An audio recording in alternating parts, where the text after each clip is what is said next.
जय हिंद। नमस्कार दोस्तों, मेरा नाम है नीतू। आज स्वागत है आप सभी का आपके अपने यूट्यूब चैनल स्टडी विद शिखर पर।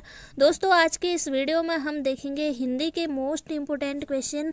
तो पूरा वीडियो आपको देखना है और किस तरह के क्वेश्चन आपसे पूछे जाते हैं इन्हें भी देखना है और सारे क्वेश्चनों के जवाब आपको आने चाहिए। तो आज का पहला क्वेश्चन यहाँ पर है, वर्णमाला किसे कहते हैं? वर्णमाला किसे कहते हैं? ऑप्शन है आपके वर्णों के संकलन को, शब्द गणना को, वर्णों के व्यवस्थित समूह को या फिर शब्द समूह को। इसका राइट आंसर हो जाएगा दोस्तों ऑप्शन नंबर सी। सी बिल्कुल सही है। वर्णों के व्यवस्थित समूह को कहते हैं वर्णमाला। तो ऑप्शन नंबर सी बिल्कुल सही है। नेक्स्ट क्वेश्चन यहाँ पर है, निम्नलिखित में से कौन सा मूल दीर्घ स्वर नहीं है? ई, आ, उ या फिर ओ।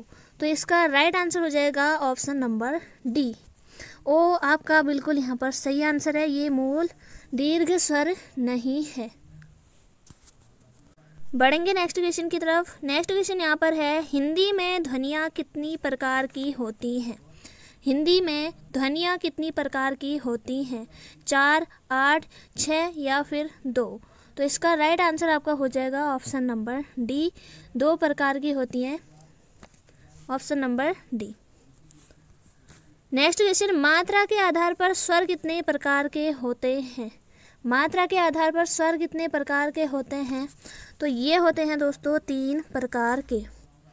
नेक्स्ट क्वेश्चन यहाँ पर है, जिह्वा के आधार पर स्वर कितने प्रकार के होते हैं? तो ये होते हैं दोस्तों 3 प्रकार के।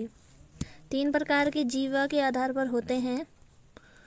तो कौन कौन से यहाँ पर होते हैं जिह्वा के आधार पर? पहला तो होता है आपका अग्रस्वर, जिसमें कि ई, ए और आई आते हैं। और दूसरा हो जाएगा आपका मध्य स्वर, जिन स्वरों का उच्चारण जीभ के मध्य भाग से होता है, तो वो आपका है अ।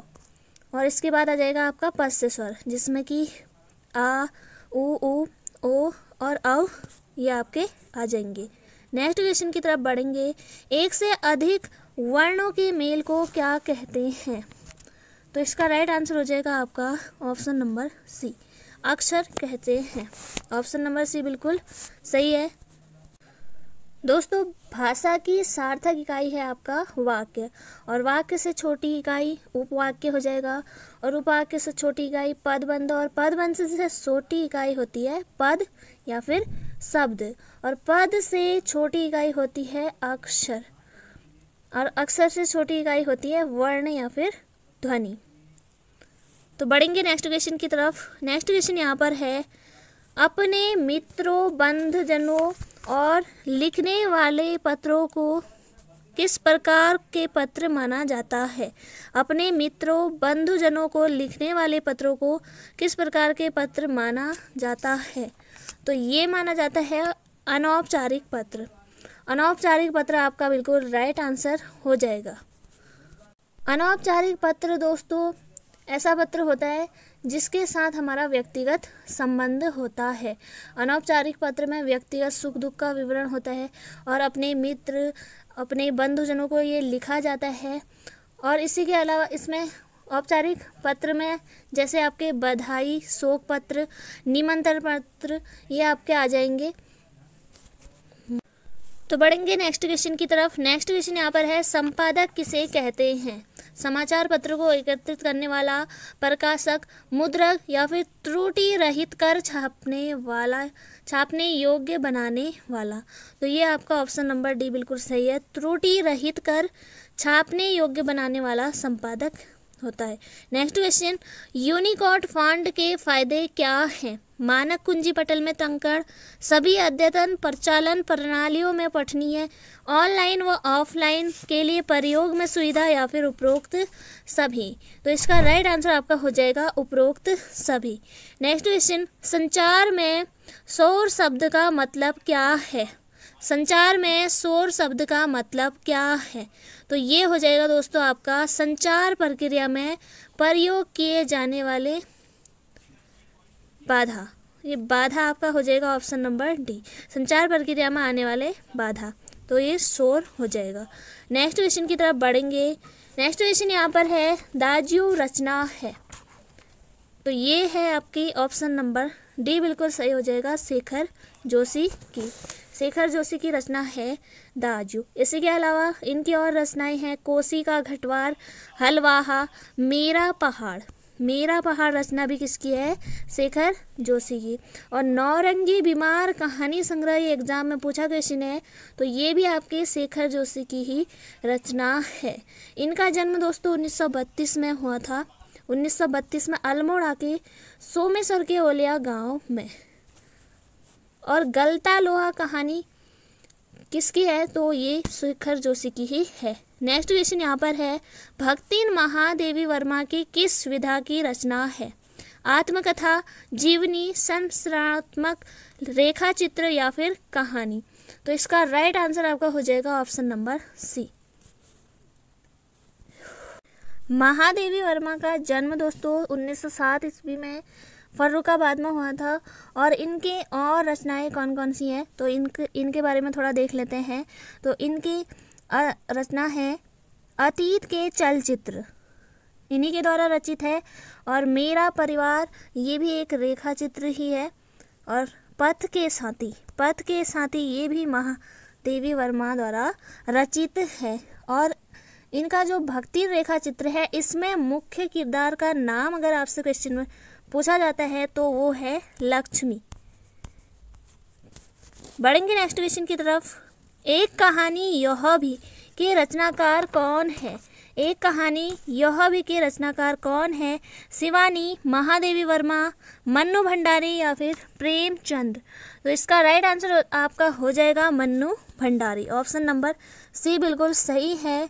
इसी के अलावा इनकी और रचनाएं हैं आपका बंटी उपन्यास है, आपका बंटी उपन्यास है मन्नू भंडारी का। और इसी के अलावा 1 इंच मुस्कान, ये भी मन्नू भंडारी का ही है। और इन्हें एक कहानी यह भी के लिए 2008 में व्यास सम्मान से सम्मानित किया गया। बढ़ेंगे नेक्स्ट क्वेश्चन की तरफ। नेक्स्ट क्वेश्चन यहाँ पर है, जैसे उसे याद दिलाता हो उसका बचपन जब वह नौसिखिया था, ये पंक्तियाँ किस कवि की हैं? तो इसका राइट आंसर आपका हो जाएगा Manglesh Dabral. Option number A बिल्कुल सही है। मंगलेश डबराल का जन्म दोस्तों ये हुआ था 16 मई 1948 को काफलपानी टिहरी गढ़वाल में इनका जन्म हुआ था। और हम जो देखते हैं रचना के लिए वर्ष 2000 में इन्हें साहित्य अकादमी पुरस्कार से सम्मानित किया गया। 2000 में हम जो देखते हैं रचना के लिए साहित्य अकादमी पुरस्कार से सम्मानित किया गया। और इनकी और भी अन्य रचनाएं हैं, लेखक की रोटी, पहाड़ पर लालटेन, कवि का अकेलापन। तो इनकी रचनाएं हो जाएंगी। बढ़ेंगे नेक्स्ट क्वेश्चन की तरफ। नेक्स्ट क्वेश्चन यहाँ पर है, उधो तुम हो अति बड़भागी, यह पंक्ति किस कवि की है? रसखान, तुलसीदास, कबीरदास या फिर सूरदास? तो इसका राइट आंसर आपका हो जाएगा सूरदास। ऑप्शन नंबर डी बिल्कुल सही है। बढ़ेंगे नेक्स्ट क्वेश्चन की तरफ। नेक्स्ट क्वेश्चन यहाँ पर है, जीती मक्खी नहीं निगली जाती, लोकोक्ति का अर्थ है? ऑप्शन है बेईमान व्यक्ति, ईमानदार व्यक्ति, जिंदा मक्खी को पकड़ना या फिर जानबूझकर गलत काम नहीं किया जाता? तो इसका राइट आंसर आपका हो जाएगा ऑप्शन नंबर डी, जानबूझकर गलत काम नहीं किया जाता। बढ़ेंगे नेक्स्ट क्वेश्चन की तरफ। नेक्स्ट क्वेश्चन यहाँ पर है, शुद्ध वाक्य का चयन कीजिए। असल गाय दूध यह है, यह गाय का असली दूध है, यह असली गाय का दूध असली है, उपरोक्त में से कोई नहीं। तो इसका राइट आंसर आपका हो जाएगा ऑप्शन नंबर बी, यह गाय का असली दूध है। यह आपका सही वाक्य है। नेक्स्ट क्वेश्चन, निस्दिन बरसत नैन हमारे, सदा रहे पावस ऋतु हम पे, जपते श्याम सिधारे, उपरोक्त पंक्तियों में कौन सा रस है? इसका राइट आंसर आपका हो जाएगा वियोग श्रृंगार रस। ऑप्शन नंबर बी बिल्कुल सही है। Option number B. Next question यहाँ पर है, लौकिक का विलोम शब्द है, अलौकिक, लोक, स्वर्ग या फिर इनमें से कोई नहीं? तो इसका राइट आंसर आपका हो जाएगा ऑप्शन नंबर ए, अलौकिक। लौकिक शब्द का विलोम है। नेक्स्ट क्वेश्चन, आर प्रत्यय से शब्द बनेंगे लोहा लोहार, सोना सुनार, ए और बी दोनों या फिर देनदार। इसका राइट आंसर आपका हो जाएगा option number C, A B और दोनों आपके सही हैं। नेक्स्ट क्वेश्चन, पंडित जी हमारे देश के प्रथम प्रधानमंत्री थे, वाक्य में पंडित अक्षर में कौन सी संज्ञा है। इसका राइट आंसर आपका हो जाएगा ऑप्शन नंबर सी, व्यक्तिवाचक संज्ञा। नेक्स्ट क्वेश्चन, प फ डॉट डॉट म हिंदी वर्णों के रिक्त स्थानों में क्रमशः कौन से अक्षर आएंगे। तो इसका राइट आंसर आपका हो जाएगा option number A, option number A बिल्कुल सही है। नेक्स्ट क्वेश्चन, वे शब्द चुनिए जो पुरुष और स्त्री दोनों के लिए प्रयुक्त होते हैं, सचिव, प्रोफेसर, ए और बी दोनों या फिर इनमें से कोई नहीं। तो इसका राइट आंसर आपका हो जाएगा ए और बी दोनों, सचिव और प्रोफेसर।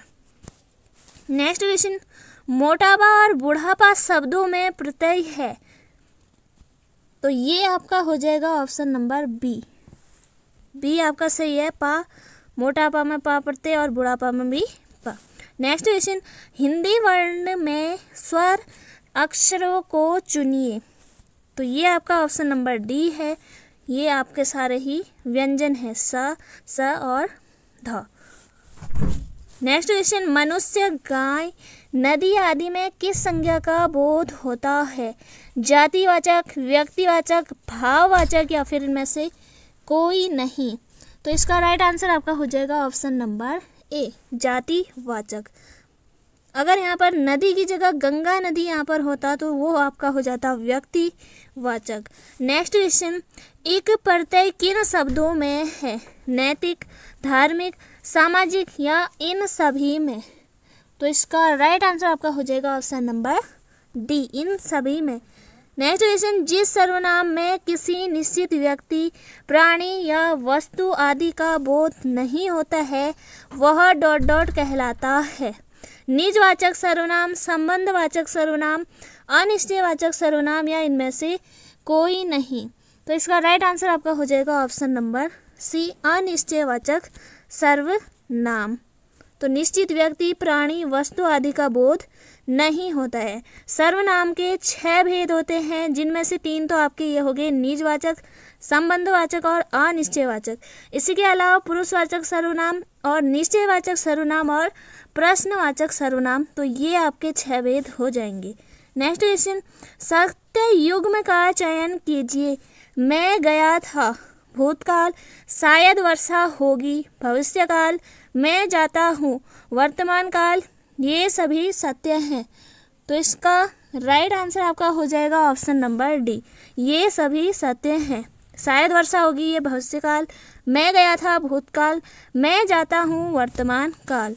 नेक्स्ट क्वेश्चन, संबंध बोधक अव्यय का उदाहरण है, मैं घर से दूर पहुँच गया था, तुम कम बोलो, सीता प्रतिदिन स्कूल जाती है या इनमें से कोई नहीं। तो इसका राइट आंसर आपका हो जाएगा मैं घर से दूर पहुंच गया था। तो घर से, तो संबंध बोधक अव्यय यहाँ पर है। नेक्स्ट क्वेश्चन, अपादान कारक के उदाहरण है, राम मथुरा से आज ही गया, पेड़ से सेब गिरे, ए और बी दोनों या फिर हे ईश्वर मेरी रक्षा करो।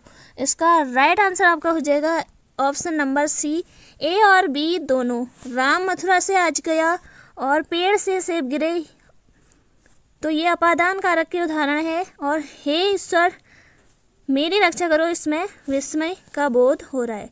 नेक्स्ट क्वेश्चन, जो पद क्रिया के काल या समय की विशेषता बताता है उसे डॉट डॉट कहते हैं। तो ये कहते हैं दोस्तों ऑप्शन नंबर बी, कालवाचक क्रिया विशेषण। तो जो पद क्रिया के काल समय की विशेषता बताता है उसे कालवाचक क्रिया विशेषण कहते हैं। तो दोस्तों ये थे आज के इम्पोर्टेंट क्वेश्चन। उम्मीद है आपने सारे क्वेश्चनों को अच्छे से किए होंगे। तो दोस्तों मिलेंगे नेक्स्ट वीडियो में। अगर आप चैनल पर नए हैं तो चैनल को जरूर सब्सक्राइब करिए, बेल आइकन को ऑन रखिए ताकि आने वाले वीडियो का नोटिफिकेशन सबसे पहले मिले। साथ ही वीडियो को लाइक अपने दोस्तों के साथ शेयर ज़रूर करें ताकि वो भी अपनी तैयारी अच्छे से कर सके। तो जय हिंद, जय भारत।